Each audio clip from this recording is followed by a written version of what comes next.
베드로가 처해 있는 그 시대적인 정황이 너무나 많은 고난과 환난들이었다.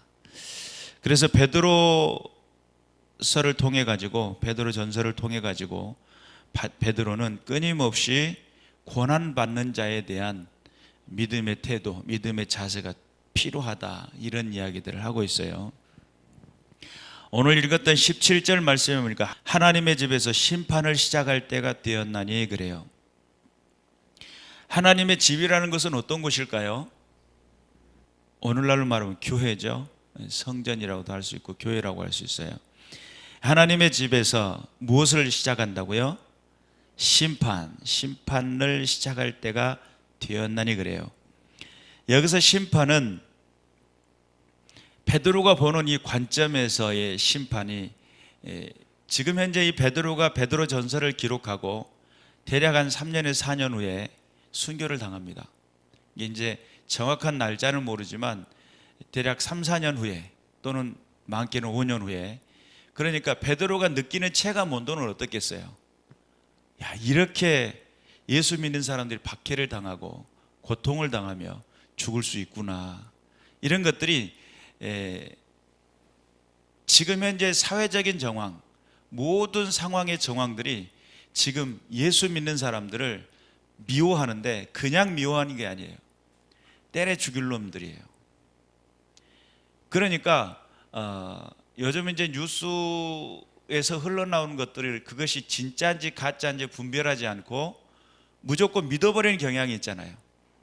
그러니 지금 현재 그때 당시는 그게 왜 싫은지 그 이유도 잘 몰라요. 사람들이, 기독교인들, 예수 믿는 사람들이 왜 싫은지 정확히 알고, 성경에 보면 큰 신상 아데미여 막 이렇게 소리 지를 때 왜 모였는지, 왜 우리가 지금 이 소동 가운데, 이 소욕 가운데 들어와 있는지 모르는 사람이 태반이에요.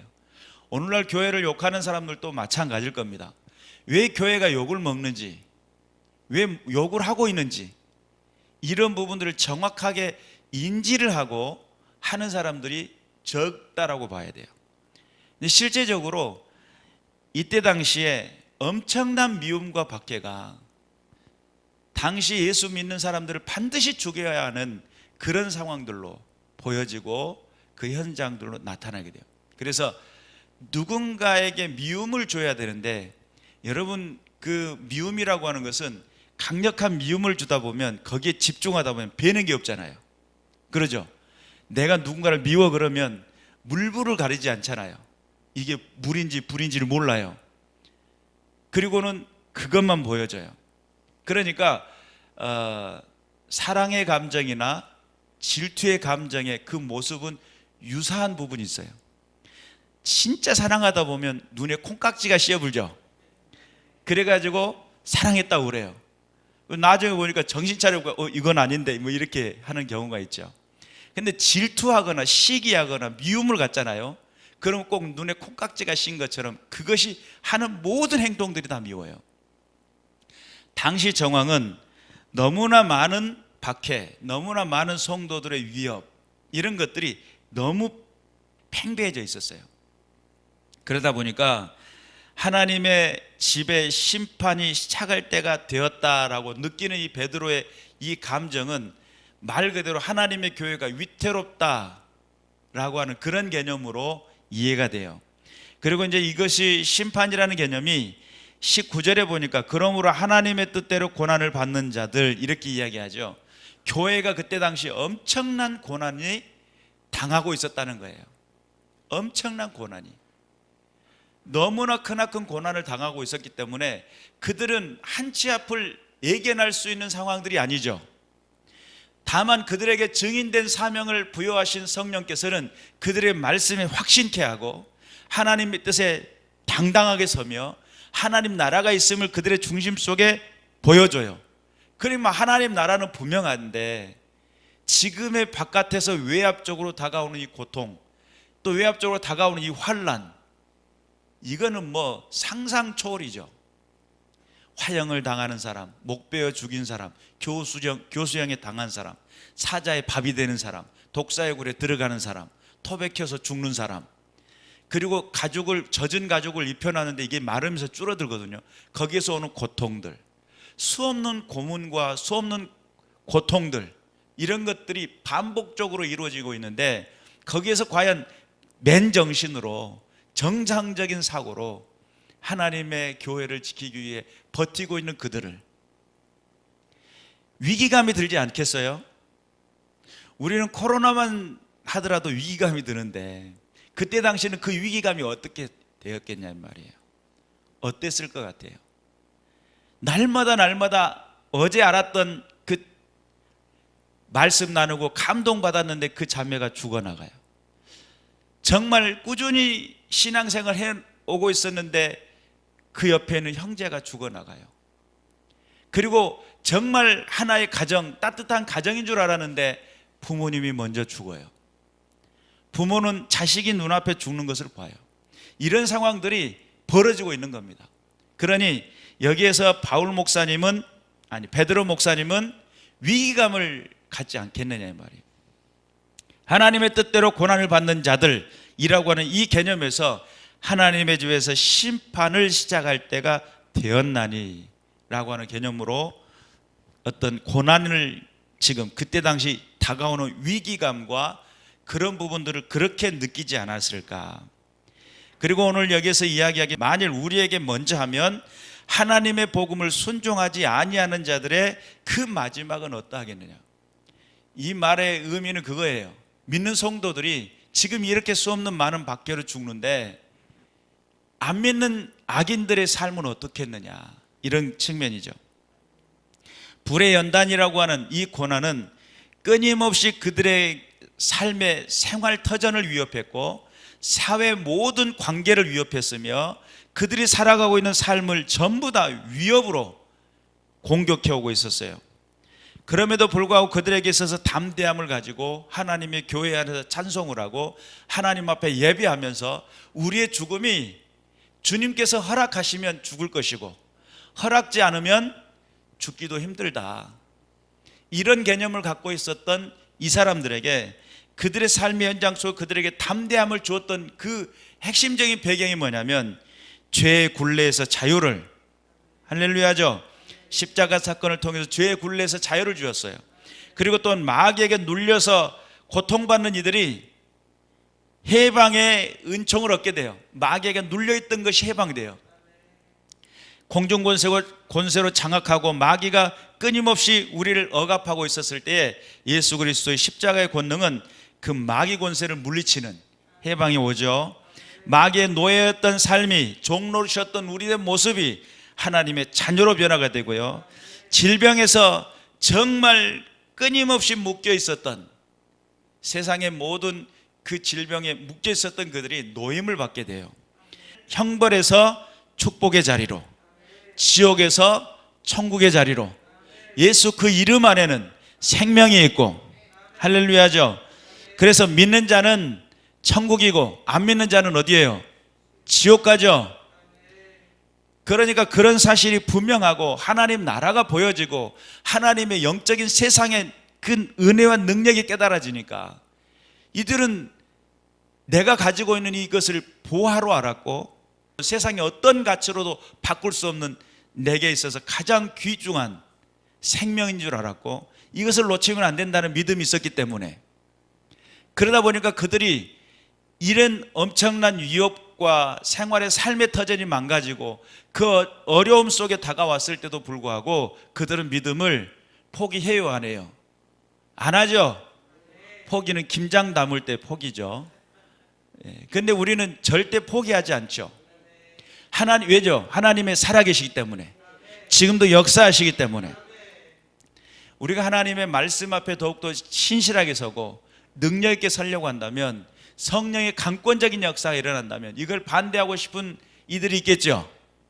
그 잘못됐다고 이야기하고 싶은 존재들이 있을 거 아니에요. 그러니까 지금 우리가 신앙생활을 하려고 하면 진짜 정확한 믿음을 가지고 있어야 돼요. 바른 믿음 가운데 서야 되고요. 하나님은 살아계심의 은혜 가운데 든든히 서야 될 줄로 믿습니다.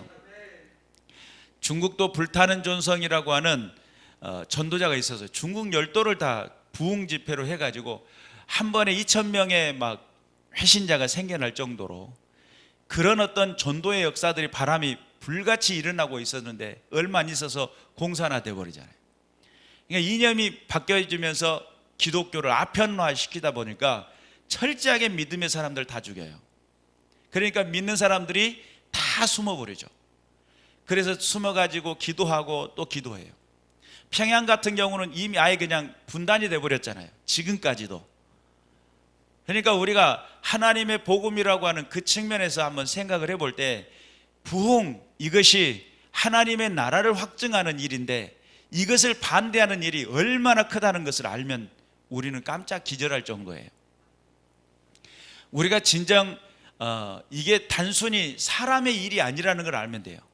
하나님께서 역사하는 겁니다. 여러분, 한 가정 안에 부흥이 일어나고 믿음이 역사가 되어지고 하나님의 은혜가 나타나려고 하잖아요. 그걸 반대하고 그걸 무너뜨려야 되는 강력한 역사가 있을 거예요. 실망하게 만들고 좌절하게 만들고 주저앉게 만드는. 왜죠? 마귀 백성 삼아야 되잖아요. 그래서 그 사람 무너뜨려야 그 가정이 넘어질 걸 알고 있으니까. 믿음의 사람을 넘어뜨려야 하나님 앞에 온전히 순종하지 못하게 될 테니까. 한 사람의 변화가 되면 그 주변에는 많은 사람들이 영향력을 끼치는데 그 사람에게 실망감 주고 그 사람에게 넘어지게 만들고 하나님 온전히 찬송하지 못하도록 만들어 놓으면 거봐라, 너 하나님 없지 않냐, 네가 믿고 있는 하나님 다 가짜야, 이렇게 돌아갔을 수 있는 가능성들이 있기 때문에 시대적인 정황이 너무너무 힘들고 어려운 정황 속에 목에 칼이 들어온 상황입니다. 체감 온도적인 측면에서. 그럼에도 불구하고 베드로는 하나님의 집 또는 하나님의 교회 안에 심판을 시작할 때가 되었다. 그 느끼는 그 위기감이 엄청난 위기감이 온 거예요. 그런데 거기에서 간신히 의인이 겨우 구원을 받는다는 거예요. 그러면 경건치 아니하는 자와 죄인들은 어디에 서겠느냐. 이 말을 바꿔서 이야기하면, 야, 너 진짜 하나님을 믿는 의인이냐? 네가 진짜 하나님을 영접한 사람이냐? 네 중심 속에 하나님 살아계심을 진짜 믿고 있냐? 어깨 펴라, 눈 바로 뜨고 흐느적거리지 말고 담대해라 라고 하는 그런 메시지가 함께 깔려 있는 거예요. 의인이 겨우 구원을 받으면 경건치 않은 자, 죄인들은 어떻겠느냐? 네가 의인이라고 한다면 당당해라. 죽음 앞에서도 물러서지 말고 하나님의 말씀 위에 굳건히 서라. 하나님 앞에서 우리가 분명히 깨달아야 돼요. 내가 예수 믿는 길이 그냥 평범한 일상 속에 우리 주님과 늘 좋은 일만 이야기하고 늘 좋은 것들만 이야기하면 얼마나 좋겠어요. 나는 그런 것을 꿈꿔요, 이렇게 하시는 분들이 들어있어요. 그런데 그 자리는 엄청난 많은 타협점이 들어옵니다. 내가 포기해야 하고, 뭐 자녀가 평범해지려고 하니까 대적마귀, 우리의 씨름은 혈과 육의 싸움이 아닌데 이것을 싸움을 포기하려다 보니까 뭘 해야 돼요? 투구 벗어야죠. 의의 흥배 내려놔야죠. 검 들 필요가 없잖아요. 안 싸울 거니까 검 내려놓죠. 믿음의 방패 방어해야 되는데 굳이 방어할 필요 없잖아요. 내려놓고. 그러면 그러다 보면 자연스럽게 어떤 문제가 발생하냐면 하나님이 내 삶에 깊이 개입하는 거 조금 불편해질 수 있어요. 조금 적당히 개입하시면 적당하게 그냥 대충 하면 좋겠는데, 그런데 지금 살아가고 있는 이 시대가 하나님의 복음을 붙들지 않으면 천국은 침노하는 자의 것이고 천국은 빼앗길 수도 있어요. 이 사실을 분명히 알아야 돼요. 하나님의 말씀 앞에 더욱더 굳건히 서시길 바라고 좌로나 우로나 치우치지 마시기를 주님의 이름으로 축원합니다. 그래서 하나님 앞에서 우리가 철저하게 주의 말씀 앞에 영광을 돌리고 주께서 원하시고 기뻐하시는 뜻을 드러내는 믿음의 군사들 되시기를 주님의 이름으로 축원합니다. 실제적으로 예수님이 재림하실 때에 심판은 교회 위에서 이루어집니다. 왜냐하면 세상은 이미 심판을 받았죠. 안 믿는 그 자체는 이미 판결이 내려진 거예요.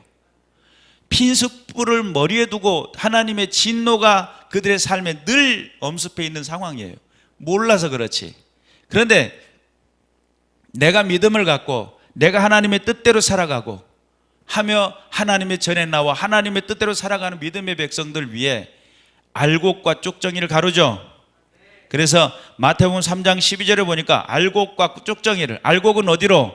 곳간으로, 쪽정이는 어디로? 바깥에 불에 태워버려요. 그리고 또한 마태복음 25장 31절 이하에 나타나는 양과 염소의 모습이 나와요. 양은 오른편, 염소는 왼편. 그러면서 그 상황 속에 하나님 앞에서 하나님의 뜻에 부합한 하나님께서 원하시는 삶을 산 그 백성들은 양으로서 하나님 앞에 칭찬을 받지만 염소로 선택된 양과 염소를 가르게 된다는 거예요.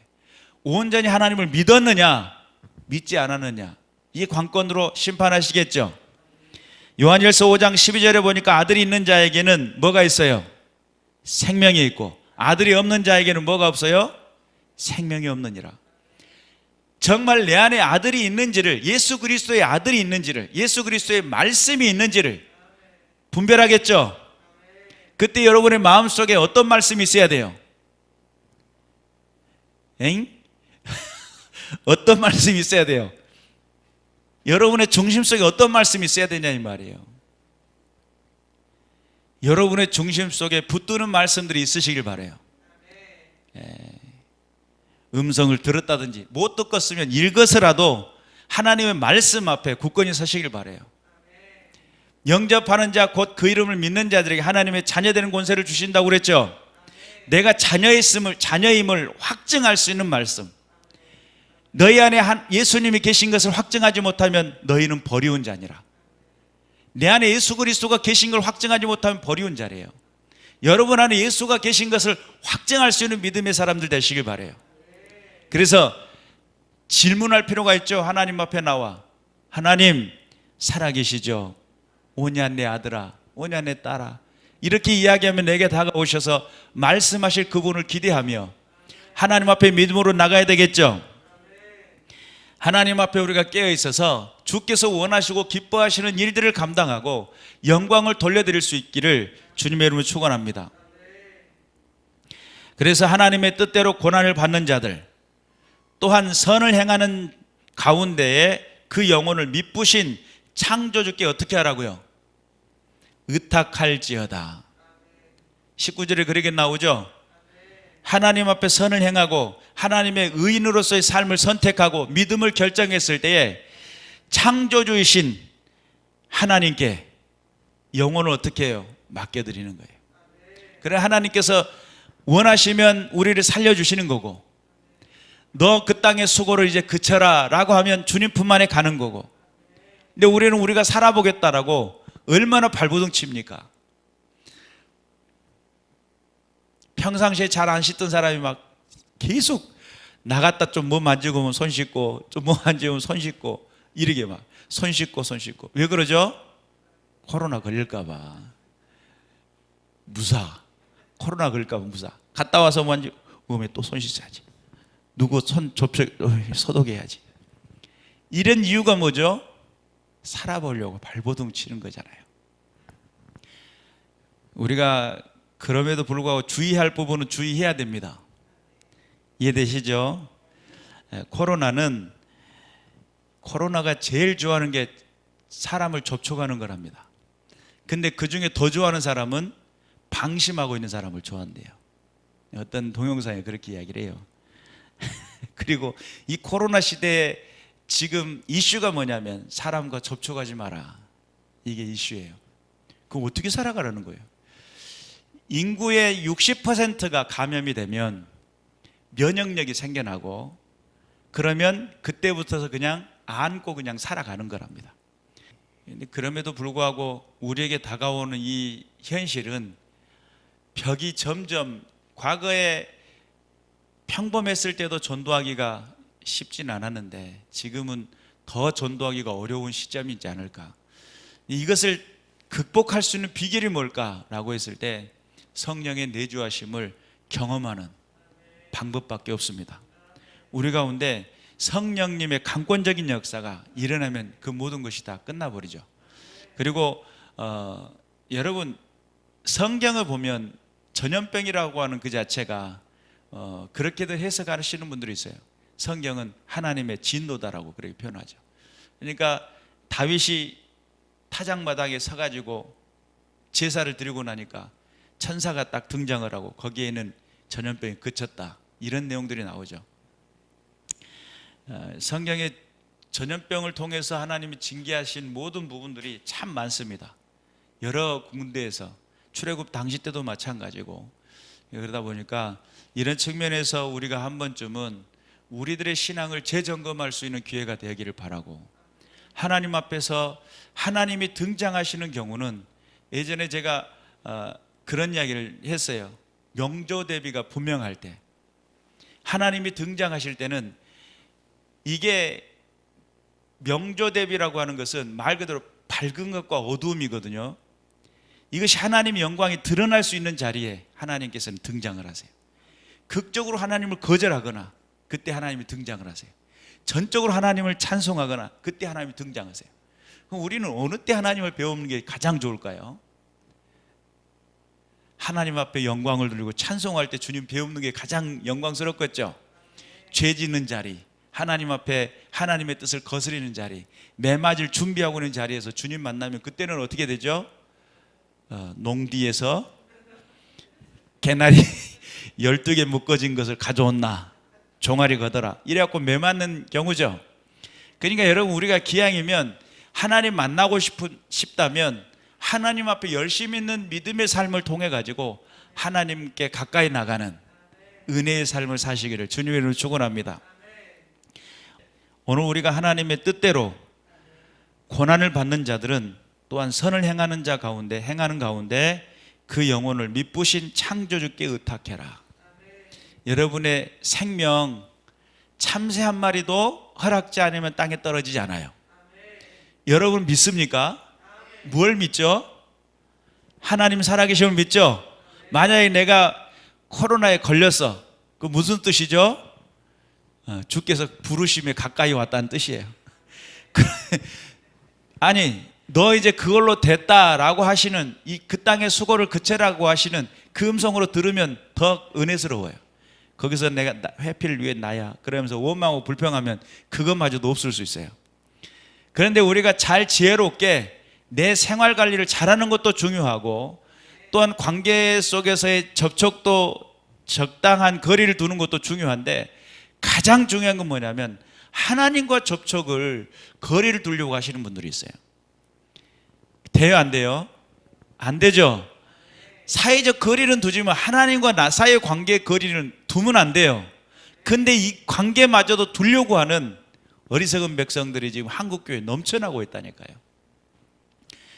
내게 생명의 호흡을 주신 하나님, 내게 사명의 길을 가게 하신 하나님, 내가 이 땅에서 하고자 하는 그 뜻을 이루시기를 원하시는 하나님, 그 하나님을 믿는다고 한다면 그분이 원하시는 그 뜻에 따라 걸을 수 있는 사람, 그분이 원하시고 기뻐하시는 그 은혜를 따라 순종할 수 있는 사람, 믿음의 군사들 되시기를 주님의 이름으로 축원합니다.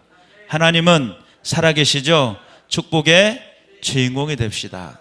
그래서 우리 참 어려운 시대를 살아가고 있는데 코로나보다 못한 신앙자들이 너무 많아요. 코로나는 접촉만 돼도 그냥 전이를 시켜버리는데, 예수 믿는 사람들은 접촉을 해도, 수도 없이 접촉을 해도 이게 참 안 돼요. 이번에 이제 제가 우연찮게 어떤 그 소장님의 간증하는 이야기를 듣게 됐어요. 그 간증하는 이야기 속에 어떤 내용이냐면, 자기가 이단에 빠졌답니다. 20년 동안 이단에 빠져가지고 거기서 전도 왕이었대요. 그래가지고 정말 많은 사람들을 유혹하고 미혹하는데 앞장을 썼답니다. 그리고 한 부대를 다 전염을 시키고 자기가 있는 부대의 모든 마을들을, 그래서 한 100여 명 모여가지고 이단의 교주가 내려와가지고 박수 쳐줄 정도로 엄청나게 전도왕이었답니다. 가짜를 이야기하니까 그렇게 잘 되더라고요. 근데 나중에 예수 믿고 회심한 다음에, 예수 믿은 다음에 전도를 하니까 징하게는 안 믿더래요, 사람들이. 왜 그럴까요? 진짜를 이야기하면 안 믿고요, 가짜를 이야기하면 믿는다는 거죠. 참 어려운 시대를 살아가고 있죠. 우리가 분명히 깨달아서 이 어려운 시국 속에 하나님 살아계심을 분명히 붙드시길 바라고, 주님의 영광을 위해 귀하게 쓰임받는 믿음의 군사들 되시기를 주님의 이름으로 축원합니다. 기도하겠습니다.